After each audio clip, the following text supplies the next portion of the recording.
أعوذ بالله السميع العليم من الشيطان اللعين الرجيم بسم الله الرحمن الرحيم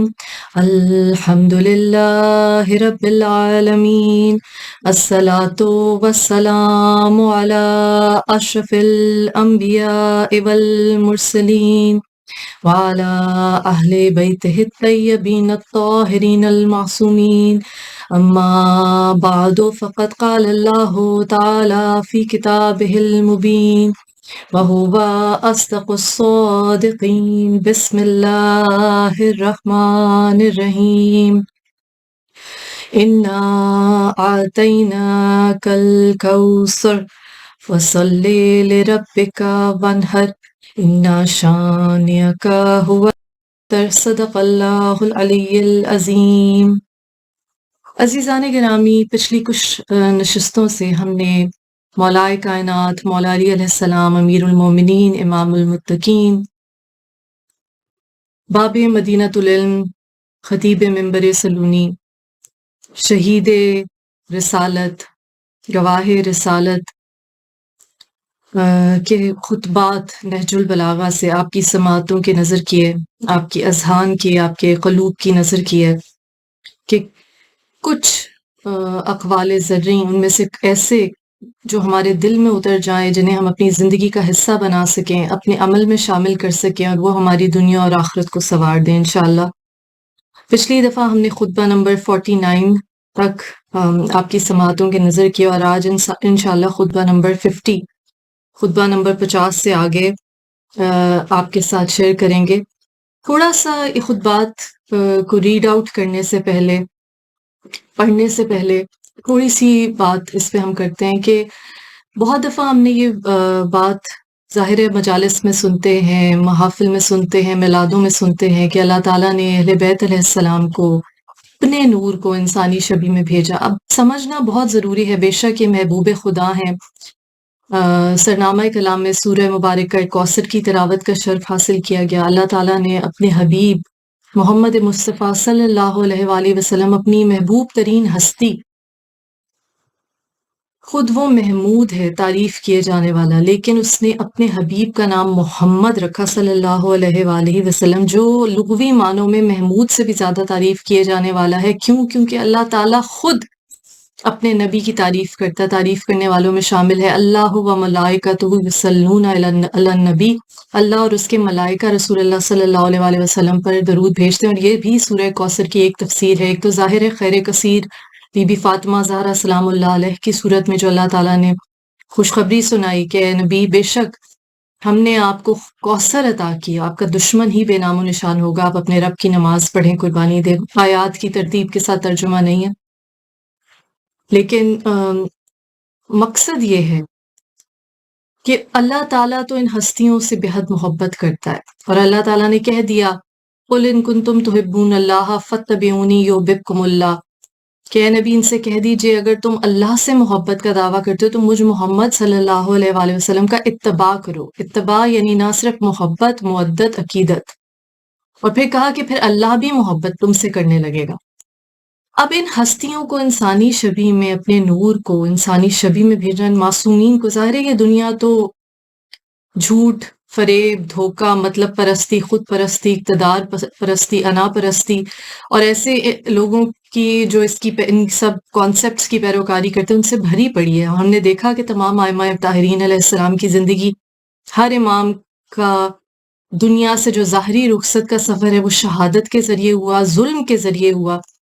زندگیوں میں ان پہ صعوبتیں توڑی گئیں۔ اہل بیت علیہ السلام کے گھرانے پہ بی بی فاطمہ زہرا سلام اللہ علیہ سورہ کوثر کی تفسیر ہیں، نور خدا ہیں، جن کو اللہ تعالیٰ نے کوثر کی صورت میں کہا ہے نبی آپ کو کوثر عطا کی، جن سے رسول اللہ صلی اللہ علیہ وآلہ وسلم کا شجرہ قائم ہوا۔ اس خیر کثیر کے الفاظ ہیں جب رسول اللہ صلی اللہ علیہ وآلہ وسلم کی دنیا سے ظاہری رخصت ہوئی کہ بابا جان کے اس دنیا سے جانے کے بعد مجھ پر اتنے مصائب ٹوٹے کہ اگر دنوں پر پڑتے تو سیاہ راتوں میں تبدیل ہو جاتے۔ اب اللہ تعالیٰ نے ان معصوم ہستیوں کو جو ہر خطا سے پاک ہیں، جن کے بارے میں آیت تطہیر نازل ہوئی کہ ہر رجس سے، ہر خطا سے، ہر لغزش سے انہیں پاک کر دیا، طاہرکم تطہیرا، ان اہل بیت علیہ السلام کو بھیجنے کا مقصد کیا تھا اس دنیا میں جو پورا شوب ہے، صعوبتوں سے بھری ہے، ظالم لوگوں سے بھری ہے، اور ان اہل بیت علیہ السلام کے ساتھ اتنا ظلم ہوا. وہ جو کانسیپٹ ہے، وہ جو مقصد ہے اللہ تعالیٰ کا قرآن ناطق کو بھیجنے کا، یہ معجز نما قرآن سورہ کوثر جب نازل ہوئی تو رسول اللہ صلی اللہ علیہ وسلم نے کہا اسے خانہ کعبہ کی دیوار پہ آویزاں کر دو. اور اہل عرب جنہیں اپنی زبان آوری پر، اپنی سخن آوری پر، اپنی شاعری پر، اپنے فصاحت و بلاغت پر بہت ناز تھا، کہا کہ اس کے مقابلے کی جو سب سے مختصر سورہ ہے قرآن حکیم کا، اس کے مقابلے کی ایک ہی صورت لے آؤ لیکن تم نہ لا سکو گے. بے شک اپنے تمام حواریوں کو بھی ساتھ ملا لو اگر تم سچے ہو، لیکن تم نہ لا سکو گے. نہ دنیا کوثر، سورہ کوثر کا جواب لا سکی، نہ ہی ساقی کوثر مولا کائنات مولا علی علیہ السلام کا. لیکن پھر اس دنیا میں اتنی صعوبتوں میں بھیجنے کا مقصد کیا ہے؟ یہ اللہ تعالیٰ کی انسان سے محبت ہے، اس کی ولایت عامہ ہے، جو اس نے سورہ بقرہ میں کہا اللہ ولی الذین آمنوا یخرجہم من الظلمات الی النور. اللہ ہے ولی ان لوگوں کا جو ایمان لائے اور نکال لاتا ہے انہیں اندھیروں سے، ظلمتوں سے نور کی طرف. اندھیرے سے نور کی طرف آپ کیسے آئیں گے؟ رسول اللہ صلی اللہ علیہ وآلہ وسلم نے عرب کے جاہلوں کو اندھیروں سے، تاریکی سے نور کی طرف لے کے آئے. کس طرح کہ وہ جن کے بارے میں قرآن میں کہا کہ جب بیٹی پیدا ہوتی تھی چہرے سیاہ ہو جاتے تھے، جو گستاخی معاف آج کل بھی لوگوں کے ہو جاتے ہیں، نام نہاد مسلمانوں کے ہو جاتے ہیں، لیکن اس نبی اکرم صلی اللہ علیہ وآلہ وسلم کو جسے کہا وَمَا أَرْسَلْنَاكَ إِلَّا رَحْمَةً لِلْعَالَمِينَ، نہیں بھیجا آپ کو مگر عالمین کے لیے رحمت بنا کر. رحمت للعالمین، اللہ تعالیٰ کی محبوب ترین ہستی،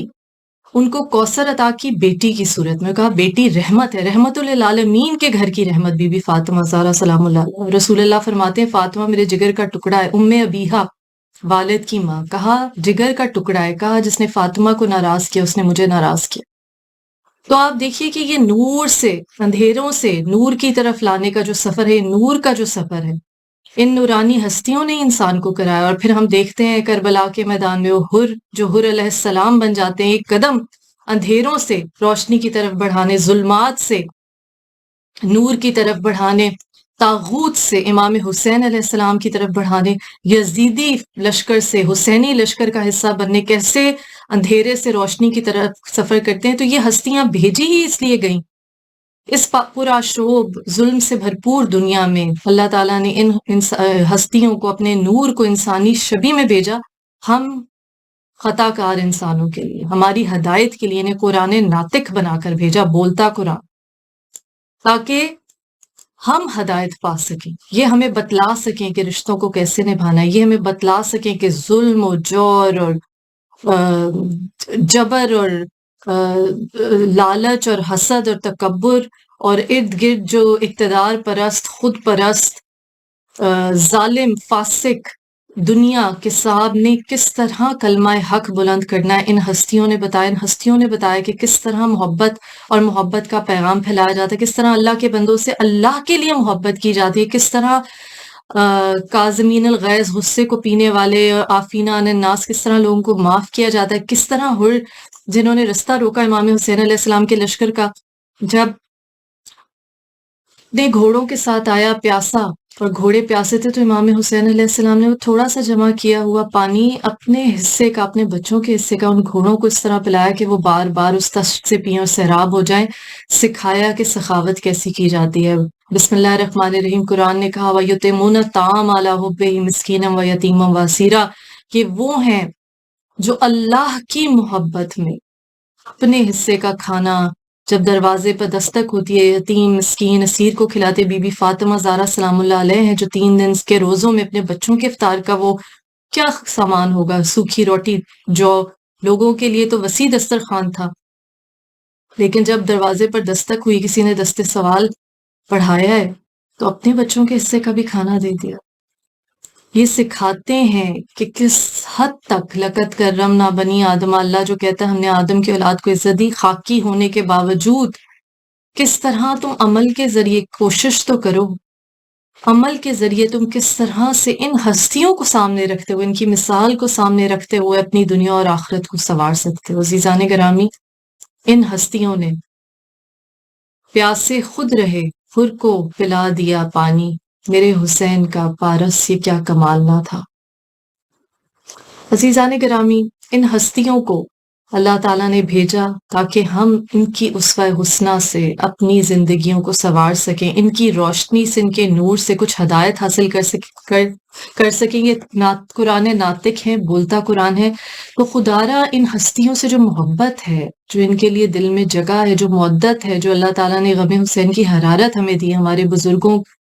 کی روحوں کے لیے دعا اور سلام اور ان کی مغفرت اور ان کے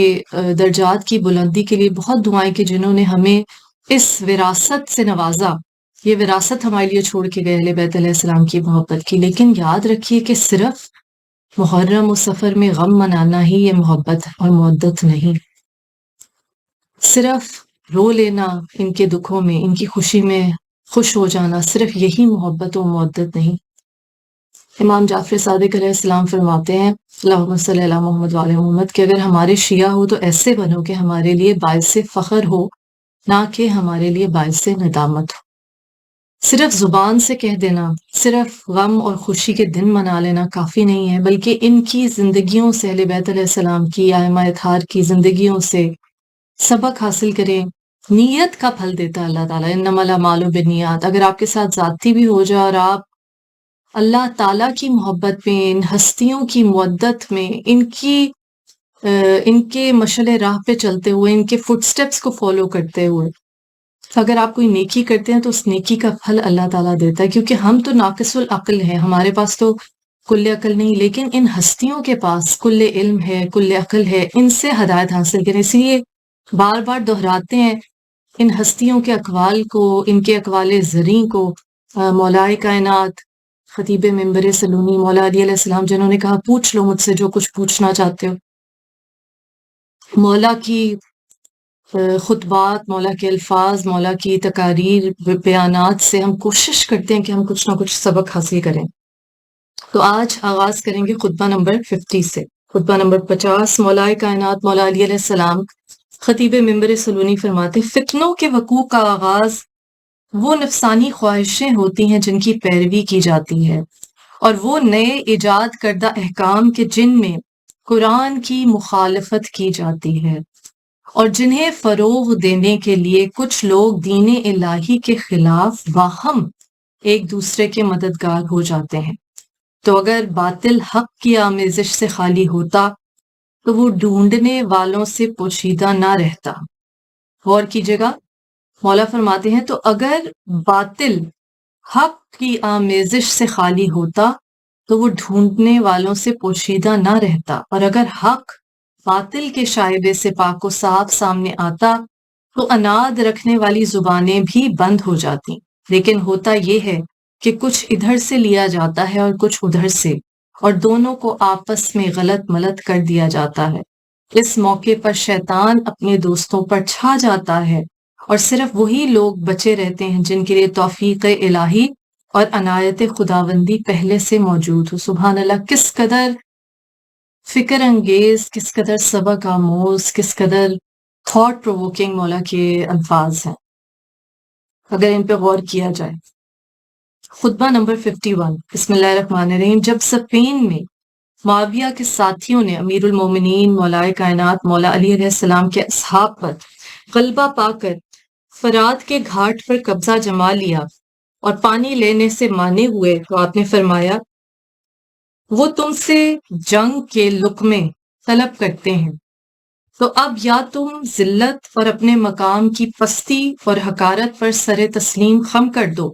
یا تلواروں کی پیاس خون سے بجھا کر اپنی پیاس پانی سے بجھاؤ۔ تمہارا ان سے دب جانا جیتے جی موت ہے، اور غالب آ کر مرنا بھی جینے کے برابر ہے۔ معاویہ گم کردہ راہ سر پھروں کا ایک چھوٹا سا جتھا لیے پھرتا ہے، اور واقعات سے انہیں اندھیرے میں رکھ چھوڑا ہے، یہاں تک کہ انہوں نے اپنے سینوں کو موت کے تیروں کا ہدف بنا لیا۔ اس کا پس منظر جو مصنف ہیں انہوں نے کچھ یوں بتایا کہ امیر المومنین علیہ السلام ابھی صفین میں پہنچے ہی نہ تھے کہ معاویہ نے گھاٹ کا راستہ بند کرنے کے لیے دریا کے کنارے 40,000 آدمیوں کا پہرا لگا دیا تاکہ شامیوں کے علاوہ کوئی وہاں سے پانی نہ لے سکے۔ جب امیر المومنین علیہ السلام کا لشکر وہاں پر اترا تو اس گھاٹ کے علاوہ آس پاس کوئی گھاٹ نہ تھا کہ وہاں سے پانی لے سکتے، اور اگر تھا تو اونچے اونچے ٹیلوں کو عبور کر کے وہاں تک پہنچنا دشوار تھا۔ حضرت نے ساسا ابن سوہان کو معاویہ کے پاس بھیجا اور اسے کہلوایا کہ پانی سے پہرا اٹھا لیا جائے، مگر معاویہ نے اس سے انکار کیا۔ ادھر امیر المومنین علیہ السلام کا لشکر پیاسا تھا۔ حضرت نے یہ صورت دیکھی تو فرمایا کہ اٹھو اور تلواروں کے زور سے پانی حاصل کرو۔ چنانچہ ان تشنا کاموں نے تلواریں نیاموں سے کھینچ لیں اور تیر کمانوں میں جوڑ لیے، اور معاویہ کی فوجوں کو درہم بھرہم کرتے ہوئے دریا کے اندر تک اتر گئے اور ان پہرے داروں کو مار بھگایا اور خود گھاٹ پر قبضہ کر لیا۔ اب حضرت کے اصحاب نے بھی چاہا کہ جس طرح معاویہ نے گھاٹ پر قبضہ جما کر پانی کی بندش کر دی تھی، ویسا ہی اس کے اور اس کے ساتھیوں کے ساتھ برتاؤ کیا جائے، اور ایک شامی کو بھی پانی نہ لینے دیا جائے، اور ایک ایک کو پیاسا تڑپا کر امیر المومنین علیہ السلام نے فرمایا، کیا تم بھی وہی جاہلانہ قدم اٹھانا چاہتے ہو جو ان شامیوں نے اٹھایا تھا؟ ہرگز کسی کو پانی سے نہ روکو، جو چاہے پیے اور جس کا جی چاہے لے جائے۔ چنانچہ امیر المومنین علیہ السلام کی فوج کا دریا پر قبضہ ہونے کے باوجود کسی کو پانی سے نہیں روکا گیا، اور ہر شخص کو پانی لینے کی پوری آزادی دے دی گئی۔ خطبہ نمبر 52۔ بسم اللہ الرحمن الرحیم۔ دنیا اپنا دامن سمیٹ رہی ہے اور اس نے اپنے رخصت ہونے کا اعلان کر دیا۔ اس کی جانی پہچانی ہوئی چیزیں اجنبی ہو گئیں اور وہ تیزی کے ساتھ پیچھے ہٹ رہی ہے اور اپنے رہنے والوں کو فنا کی طرف بڑھا رہی ہے، اور اپنے پڑوس میں بسنے والوں کو موت کی طرف دھکیل رہی ہے۔ اس کے شیریں مزے تلخ اور صاف اور شفاف ملحے مقدر ہو گئے ہیں۔ دنیا سے بس اتنا باقی رہ گیا ہے جتنا برتن میں تھوڑا سا بچایا پانی یا نپا تلا ہوا جرائے آب، کہ پیاسا اگر اسے پیے تو اس کی پیاس نہ بجھے۔ خدا کے بندو، اس دار دنیا سے کہ جس کے رہنے والوں کے لیے زوال امر مسلم ہے، نکلنے کا تہیا کرو، کہیں ایسا نہ ہو کہ آرزوئیں تم پر غالب آ جائیں، اور اس چند روزہ زندگی کی مدت کو دراز سمجھ بیٹھو۔ خدا کی قسم، اگر تم ان اونٹنیوں کی طرح فریاد کرو جو اپنے بچوں کو کھو چکی ہوں، اور ان کبوتروں کی طرح نالا و فغاں کرو جو اپنے ساتھیوں سے الگ ہو گئے ہوں، اور ان گوشہ نشین راہبوں کی طرح چیخو چلاؤ جو گھر بار چھوڑ چکے ہو، اور مال اور اولاد سے بھی اپنا ہاتھ اٹھا لو، اس غرض سے تمہیں بارگاہ الہی میں تقرب حاصل ہو، درجہ کی بلندی کے ساتھ اس کے یہاں، یا ان کے گناہوں کے معاف ہونے کے ساتھ جو صحیفہ اعمال میں درج اور کرامن کاتبین کو یاد ہیں۔ تو وہ تمام بے تابی اور نالہ و فریاد اس ثواب کے لحاظ سے جس کا میں تمہارے لیے امیدوار ہوں، اور اس عطاب کے اعتبار سے جس کا مجھے تمہارے لیے خوف و اندیشہ ہے، بہت کم ہی ہوں گے۔ خدا کی قسم، اگر تمہارے دل بالکل پگھل جائیں اور تمہاری آنکھیں امید و بین سے خون بہانے لگیں، اور پھر رہتی دنیا تک اسی حالت میں جیتے بھی رہو، تو بھی تمہارے اعمال اگرچہ تم نے کوئی کسر اٹھا نہ رکھی ہو، اس کی نعمات عظیم کی بخشش اور ایمان کی طرف رہنمائی کا بدلہ نہیں اتار سکتے۔ خطبہ نمبر 53۔ یہ آج کل کے دنوں کے لحاظ سے بہت موضوع ہے۔ اس میں عید قربان اور ان صفتوں کا ذکر کیا گیا ہے جو گوسفند قربانی میں ہونی چاہیے۔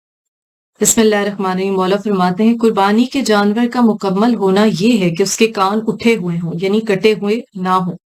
اس کی آنکھیں صحیح سالم ہوں، اور اگر کان اور آنکھیں سالم ہیں تو قربانی بھی سالم اور ہر طرح سے مکمل ہے،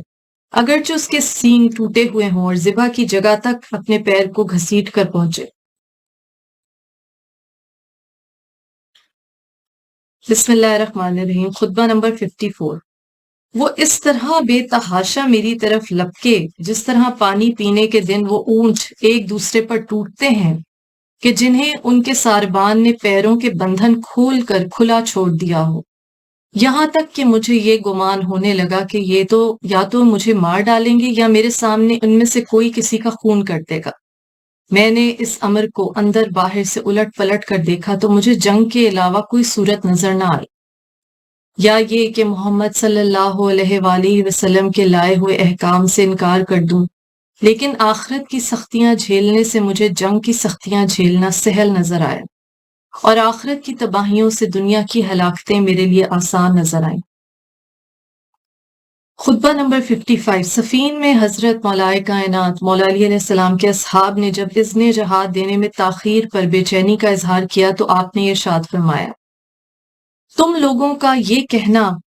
یہ پس و پیش کیا اس لیے ہے کہ میں موت کو ناخوش جانتا ہوں اور اس سے بھاگتا ہوں؟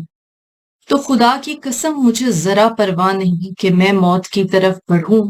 یا موت میری طرف بڑھے۔ اور اس طرح تم لوگوں کا یہ کہنا کہ مجھے اہل شام سے جہاد کرنے کے جواز میں کچھ شبہ ہے، تو خدا کی قسم میں نے جنگ کو ایک دن کے لیے بھی التوا میں نہیں ڈالا، مگر اس خیال سے کہ ان میں سے شاید کوئی گروہ مجھ سے آ کر مل جائے اور میری وجہ سے ہدایت پا جائے اور اپنی چندھیائی ہوئی آنکھوں سے میری روشنی کو بھی دیکھ لے، اور مجھے یہ چیز گمراہی کی حالت میں انہیں قتل کر دینے سے کہیں زیادہ پسند ہے، اگرچہ اپنے گناہوں کے ذمہ دار بہرحال یہ خود ہوں۔ خطبہ نمبر 56۔ ہم مسلمان رسول اللہ صلی اللہ علیہ وآلہ وسلم کے ساتھ ہو کر اپنے باپ، بیٹوں، بھائیوں اور چچاؤں کو قتل کرتے تھے، اس سے ہمارا ایمان بڑھتا تھا، اطاعت اور راہ حق کی پیروی میں اضافہ ہوتا تھا، اور کرب و الم کی سوزشوں پر صبر میں زیادتی ہوتی تھی، اور دشمنوں سے جہاد کرنے کی کوشش بڑھ جاتی ہے۔ جہاد کی صورت یہ تھی کہ ہم میں سے ایک شخص اور فوج دشمن کا کوئی سپاہی دونوں مردوں کی طرح آپس میں بھڑتے تھے اور جان لینے کے لیے ایک دوسرے پر جھپٹتے پڑتے تھے کہ کون اپنے حریف کو موت کا پیالہ پلاتا ہے۔ کبھی ہماری جیت ہوتی تھی اور کبھی ہمارے دشمن کی، چنانچہ جب خداوند عالم نے ہماری نیتوں کی سچائی دیکھ لی تو اس نے ہمارے دشمنوں کو رسوا و ذلیل کیا اور ہماری نصرت و تائید فرمائی، یہاں تک کہ اسلام سینہ ٹیک کر اپنی جگہ پر جم گیا اور اپنی منزل پر برقرار ہو گیا۔ خدا کی قسم اگر ہم بھی تمہاری طرح کرتے تو نہ کبھی دین کا ستون گڑتا اور نہ ایمان کا تنا برق و بار لاتا۔ خدا کی قسم تم اپنے کیے کے بدلے میں دودھ کے بجائے خون دھو گے، اور آخر تمہیں ندامت و شرمندگی اٹھانی پڑے گی۔ خطبہ نمبر 57 میں مولائے کائنات مولا علی علیہ السلام خطیب منبر سلونی باب مدینۃ العلم فرماتے ہیں، اپنے اصحاب سے فرماتے ہیں، میرے بعد جلد ہی تم پر ایک ایسا شخص مسلط ہوگا جس کا حلق کشادہ اور پیٹ بڑا ہوگا، جو پائے گا نگل جائے گا اور جو نہ پائے گا اسے اس کی ڈھونڈ لگی رہے گی۔ بہتر یہ ہے کہ تم اسے قتل کر ڈالنا، لیکن یہ معلوم ہے کہ تم اسے ہرگز قتل نہ کرو گے۔ وہ تمہیں حکم دے گا کہ مجھے برا کہو اور مجھ سے بیزاری کا اظہار کرو۔ جہاں تک برا کہنے کا تعلق ہے مجھے برا کہہ لینا، اس لیے کہ یہ میرے لیے پاکیزگی کا سبب اور تمہارے لیے دشمنوں سے نجات پانے کا باعث ہے، لیکن دل سے بیزاری اختیار نہ کرنا، اس لیے کہ میں دین فطرت پر پیدا ہوا ہوں اور ایمان و ہجرت میں سابق ہوں۔ خطبہ نمبر 58۔ آپ کا کلام خارج کو مخاطب کرتے ہوئے فرمائے، آپ کا کلام خارج کو مخاطب فرماتے ہوئے مولا فرماتے ہیں، تم پر سخت آندھیاں آئیں اور تم میں کوئی اصلاح کرنے والا باقی نہ رہے۔ کیا میں اللہ پر ایمان لانے اور رسول اللہ صلی اللہ علیہ وآلہ وسلم کے ساتھ ہو کر جہاد کرنے کے بعد اپنے اوپر کفر کی گواہی دے سکتا ہوں؟ پھر تو میں گمراہ ہو گیا اور ہدایت یافتہ لوگوں میں سے نہ رہا۔ تم اپنے پرانے بدترین ٹھکانوں کی طرف لوٹ جاؤ اور اپنی ایڑیوں کے نشانوں پر پیچھے کی طرف پلٹ جاؤ۔ یاد رکھو کہ تمہیں میرے بعد چھا جانے والی ذلت اور کاٹنے والی تلوار سے دوچار ہونا ہے، اور ظالموں کے اس وتیرے سے سابقہ پڑنا ہے کہ وہ تمہیں محروم کر کے ہر چیز اپنے لیے مخصوص کر لیں گے۔ خطبہ نمبر 59۔ جب آپ علیہ السلام نے خوارج سے جنگ کرنے کا ارادہ ظاہر کیا تو آپ سے کہا گیا کہ وہ نہروان کا پل عبور کر کے ادھر جا چکے ہیں، تو آپ نے فرمایا ان کے گرنے کی جگہ تو پانی کے اسی طرف ہے، خدا کی قسم ان میں سے 10 بھی بچ کر نہ جا سکیں گے اور تم میں سے 10 بھی ہلاک نہ ہوں گے۔ جب خوارج مارے گئے تو آپ سے کہا گیا کہ وہ لوگ سب کے سب ہلاک ہو گئے، آپ نے فرمایا ہرگز نہیں، ابھی تو وہ مردوں کے صلبوں اور عورتوں کے شکموں میں موجود ہیں، جب بھی ان میں سے کوئی سردار ظاہر ہوگا تو اسے کاٹ کر رکھ دیا جائے گا، یہاں تک کہ ان کی آخری نسلیں چور اور ڈاکو ہو کر رہ جائیں گی۔ انہی خوارج کے متعلق فرمایا میرے بعد خوارج کو قتل نہ کرنا، اس لیے کہ جو حق کا طالب ہو اور اسے نہ پا سکے وہ ویسا نہیں ہے جو باطل ہی کی طلب میں ہو اور پھر اسے بھی پا لے۔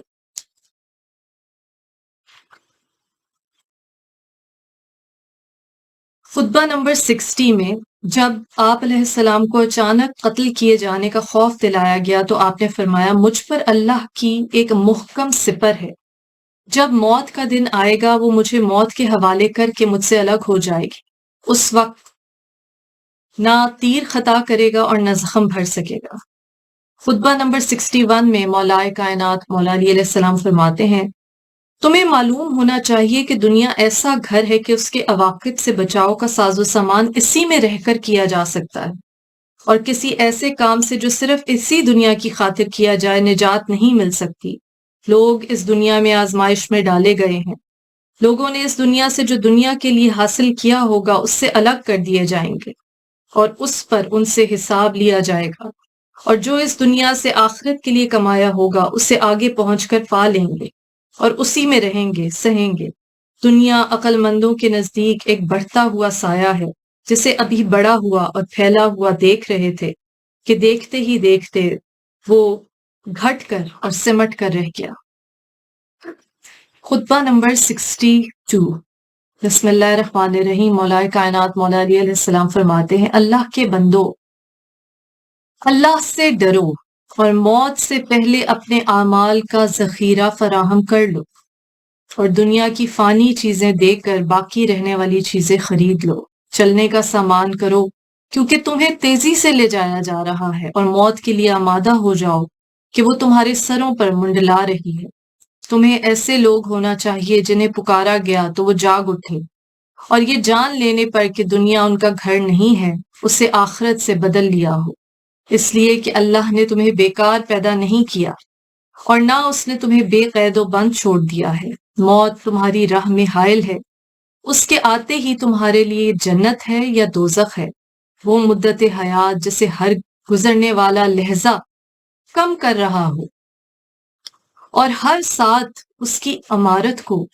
گھٹا رہی ہو کم ہی سمجھی جانے کے لائق ہے، اور وہ مسافر جسے ہر نیا دن اور ہر نئی رات لگاتار کھینچے لیے جا رہے ہوں، اس کا منزل تک پہنچنا جلد ہی سمجھنا چاہیے،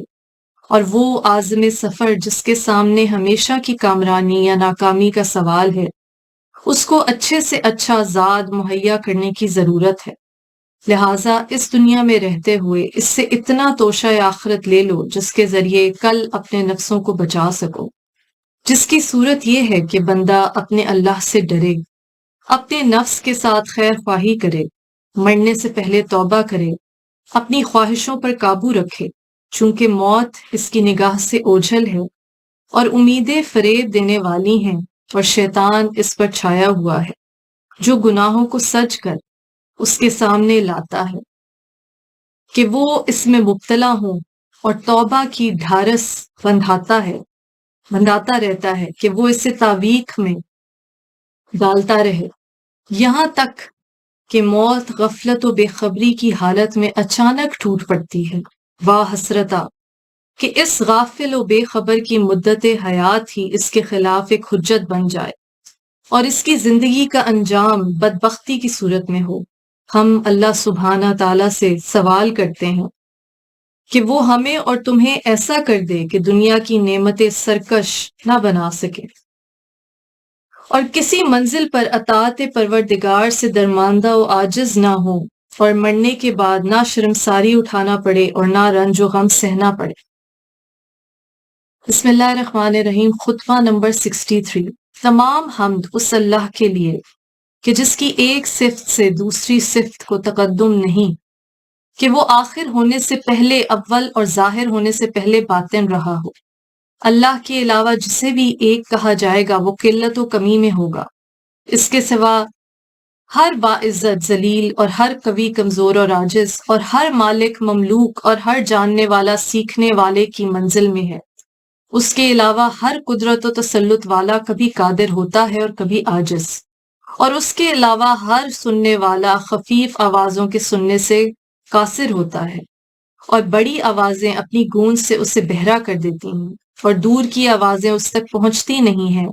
اور اس کے ماں سوا ہر دیکھنے والا مخفی رنگوں اور لطیف جسموں کے دیکھنے سے نابینا ہوتا ہے. کوئی ظاہر اس کے علاوہ باطن نہیں ہو سکتا، اور کوئی باطن اس کے سوا ظاہر نہیں ہو سکتا. اس نے اپنی کسی مخلوق کو اس لیے پیدا نہیں کیا کہ وہ اپنے اقتدار کی بنیادوں کو مستحکم کرے، یا زمانے کے عواقب اور نتائج سے اسے کوئی خطرہ تھا، یا کسی برابر والے کے حملہ آور ہونے یا کثرت پر اترانے والے شریک پا بلندی میں ٹکرانے والے مد مقابل کے خلاف اسے مدد حاصل کرنی تھی. بلکہ یہ ساری مخلوق اسی کے قبضے میں ہے، اور سب اس کے عاجز و ناتواں بندے ہیں. وہ دوسری چیزوں میں سمایا ہوا نہیں ہے کہ یہ کہا جائے کہ وہ ان کے اندر ہے، اور نہ ان چیزوں سے دور ہے کہ یہ کہا جائے کہ وہ ان چیزوں سے الگ ہے. ایجاد خلق اور تدبیر عالم نے اسے خستہ و درماندہ نہیں کیا، اور نہ حسب منشا چیزوں کے پیدا کرنے سے عجز اسے دامن گیر ہوا ہے، اور نہ اسے اپنے فیصلوں اور اندازوں میں شبہ لاحق ہوا ہے، بلکہ اس کے فیصلے مضبوط، علم محکم اور احکام قطعی ہیں. مصیبت کے وقت بھی اس کی آس رہتی ہے، اور نعمت کے وقت بھی اس کا ڈر لگا رہتا ہے. خطبہ نمبر 64 میں صفین کے دنوں میں اپنے اصحاب سے فرمایا کرتے تھے: اے گروہ مسلمین، خوف خدا کو اپنا شعار بناؤ، اطمینان و وقار کی چادر اوڑھ لو، اور اپنے دانتوں کو بھینچ لو، اس سے تلواریں سروں سے اچٹ جایا کرتی ہیں. زرا کی تکمیل کرو، یعنی اس کے ساتھ خود جوشن بھی پہن لو، اور تلواروں کو کھینچنے سے پہلے نیاموں میں اچھی طرح ہلا جلا لو، اور دشمن کو ترچھی نظروں سے دیکھتے رہو، اور دائیں بائیں دونوں طرف نیزوں کے وار کرو، اور دشمن کو تلواروں کی باڑ پر رکھ لو، اور تلواروں کے ساتھ ساتھ قدموں کو آگے بڑھاؤ، اور یقین رکھو کہ تم اللہ کے روبرو اور رسول صلی اللہ علیہ وآلہ وسلم کے چچا زاد بھائی کے ساتھ ہو. بار بار حملہ کرو اور بھاگنے سے شرم کرو، اس لیے کہ یہ پشتوں تک کے لیے ننگوار اور روز محشر جہنم کی آگ کا باعث ہے. خوشی سے اپنی جانیں اللہ کو دے دو، اور پر اطمینان رفتار سے موت کی جانب پیش قدمی کرو، اور شامیوں کی اس بڑی جماعت اور تنابوں سے کھچے ہوئے خیموں کو اپنے پیش نظر رکھو، اور اس کے وسط پر حملہ کرو، اس لیے کہ شیطان اسی کے ایک گوشے میں چھپا بیٹھا ہے، جس نے ایک طرف تو حملے کے لیے ہاتھ بڑھایا ہوا ہے، اور دوسری طرف بھاگنے کے لیے قدم پیچھے ہٹا رکھا ہے. تم مضبوطی سے اپنے ارادے پر جمے رہو، یہاں تک کہ حق صبح کے اجالے کی طرح ظاہر ہو جائے. نتیجے میں تم ہی غالب ہو، اور خدا تمہارے ساتھ ہے، وہ تمہارے اعمال کو ضائع و برباد نہیں ہونے دے گا. خطبہ نمبر 65.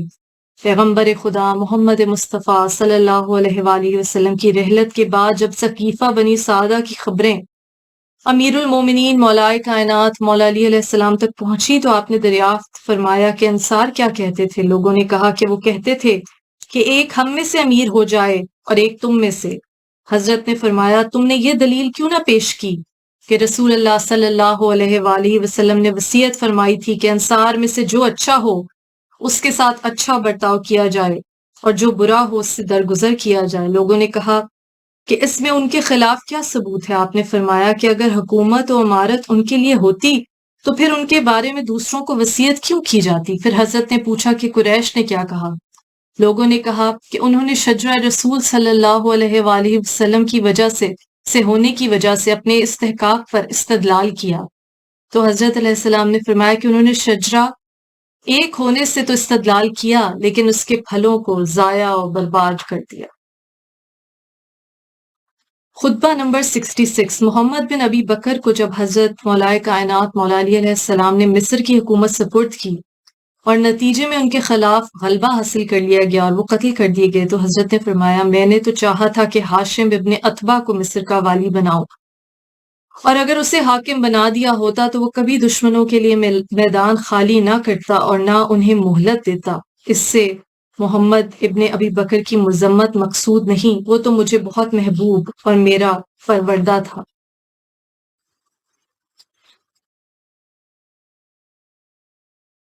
خطبہ نمبر 67 میں اپنے اصحاب کی مذمت میں فرمایا کب تک میں تمہارے ساتھ ایسی نرمی اور روئے رعایت کرتا رہوں گا جیسی ان اونٹوں سے کی جاتی ہے جن کی کوہانیں اندر سے کھوکھلی ہو چکی ہوں، اور ان پھٹے پرانے کپڑوں سے کہ جنہیں ایک طرف سے سیا جائے تو دوسری طرف سے پھٹ جاتے ہیں۔ جب بھی شامیوں کے ہراول دستوں میں سے کوئی دستہ تم پر منڈلاتا ہے تو تم سب کے سب اپنے گھروں کے دروازے بند کر لیتے ہو اور اس طرح اندر دبک جاتے ہو جس طرح گو اپنے سوراخ میں اور بجو اپنے بھٹ میں۔ جس کے تمہارے ایسے مددگار ہوں اسے تو ذلیل ہونا ہی ہے، اور جس پر تم تیر کی طرح پھینکے جاؤ تو گویا اس پر ایسا تیر پھینکا گیا جس کا سوفار بھی شکستہ اور پیکان بھی ٹوٹا ہوا ہے۔ خدا کی قسم گھروں کے صحن میں تو تم بڑی تعداد میں نظر آتے ہو لیکن جھنڈوں کے نیچے تھوڑے سے۔ میں اچھی طرح جانتا ہوں کہ کس چیز سے تمہاری اصلاح، کس چیز سے تمہاری کجروی کو دور کیا جا سکتا ہے، لیکن میں اپنے نفس کو بگاڑ کر تمہاری اصلاح نہیں کرنا چاہتا۔ خدا تمہارے چہروں کو بے آبرو کرے اور تمہیں بد نصیب کرے۔ جیسی تم باطل سے شناسائی رکھتے ہو ویسے حق سے تمہاری جان پہچان نہیں، اور جتنا حق کو دباتے ہو باطل اتنا تم سے نہیں دبایا جاتا۔ عزیزان گرامی، آج کے لیے خطبات کا سلسلہ یہاں منقطع کرتے ہیں اور انشاءاللہ اگلی نشست میں یہیں سے جاری کریں گے۔ دعا گو ہوں رب زدنی علما، اے رب ہمارے علم میں اضافہ فرما، ہم سے کوئی غلطی کوتاہی ہو گئی ہو اس کلام کو پڑھنے میں اس کو معاف فرما۔ یا اللہ ہمارے آنے والی نسلوں میں تا قیامت غم حسین کی حرارت ان کے قلوب میں قائم رکھ۔ اہل بیت علیہ السلام، محمد مصطفیٰ صلی اللہ علیہ وآلہ وسلم اور آپ کی آل پاک کی محبت اور مودت ان کے دلوں میں قائم و دائم رکھ۔ یا اللہ جو بیمار ہیں بیمار کربلا کے صدقے مونے شفائے کلی عطا فرما۔ یا اللہ ہمیں اس دنیا کی خواہشوں، اس دنیا کی دوستیوں اور دشمنیوں میں ہمارا حامی و ناصر رہنا ہے پروردگار۔ ہمیں توفیق دے کہ ہم اہل بیت علیہ السلام کے دشمنوں سے دشمنی، ان کے دوستوں سے دوستی کر سکیں، اور ہم اپنا معاملہ تیرے سپرد کرتے ہیں۔ اے پروردگار ہمارے والدین کو صحت، تندرستی، لمبی زندگی دے۔ جن کے والدین دنیا سے جا چکے ہیں انہیں اپنے بارگاہ رحمت میں اعلیٰ مقام عطا فرما۔ یا اللہ ہماری اولادوں کو، آنے والی نسلوں کو اہل بیت علیہ السلام کی محبت اور سیدھے رستے، اس سبیل پہ قائم و دائم رکھ جو مولائے کائنات مولا علی علیہ السلام کی ولایت اور اہل بیت علیہ السلام کی مودت سے آراستہ ہے۔ یا اللہ جو بے گناہ قید میں ہیں انہیں بی بی سکینہ علیہ السلام کی زندان کی قید کا واسطہ، وہاں موسیٰ کاظم علیہ السلام کی قید کا واسطہ، انہیں جلد از جلد رہائی کی نوید ملے۔ یا اللہ جو دلی حاجات حاضرین، ناظرین، سامعین کے دلوں میں ہیں تو علیم بذات صدور ہے، اپنی بارگاہ میں ان حاجات کو قبول و منظور فرما۔ یا اللہ جو طالب علم دنیاوی امتحانات دے رہے ہیں، جو بچے، انہیں کامیابی و کامرانی عطا فرما۔ یا اللہ ہمیں کوئی غم نہ دے سوائے غم حسین کے، بی بی کے شکستہ پہلو کا واسطہ، امام زمانہ علیہ السلام کی حفاظت میں اور ضامنی میں رکھنا۔ کوئی غم نہ دے سوائے غم شبیر، غم حسین۔ شبیر کا غم بانٹ رہا ہے تو ادھر دے۔ لعنت اللہ علی قوم الظالمین۔ اللہم صلی علی محمد وآل محمد وعجل فرج۔